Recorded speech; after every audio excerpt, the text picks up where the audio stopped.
राष्ट्र सह्याद्री, आवाज जनतेचा, प्रयत्न जनहिताचा। श्रीराम संघाचे राष्ट्रीय अध्यक्ष सागर बेग यांना जीवे मारण्याच्या धमक्यांच्या पार्श्वभूमीवर त्यांना पोलीस संरक्षण द्यावे अशी मागणी सकल हिंदू समाजाच्या वतीने पोलीस प्रशासनाकडे निवेदनाद्वारे करण्यात आली आहे। सागर बेग यांच्या जीविताला धोका असल्याचा दावा करत सुरक्षा रक्षक देण्याची मागणी करण्यात आली आहे।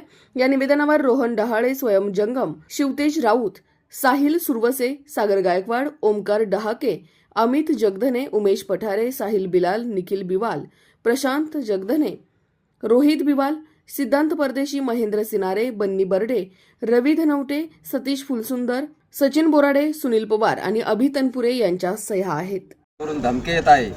त्या निमित्ताने आम्ही आज रावरी पोलीस स्टेशनला निवेदन दिलं आहे की आमच्या सागर भैया बेगला पोलीस प्रोटेक्शन मिळालं पाहिजे आणि हे 100% द्यायलाच पाहिजे।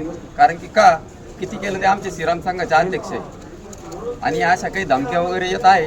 त्याच्यामुळं काही विचित्र प्रकार घडण्यापेक्षा आम्ही आज रावरी पोलीस स्टेशनला निवेदन दिलं आहे आणि तरी पण त्यांनी आमची मागणी स्वीकारावं आणि त्यांना पोलीस प्रोटेक्शन द्यावा ही विनंती।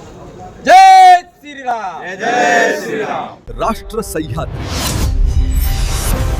आवाज जनतेचा, प्रयत्न जनहिताचा।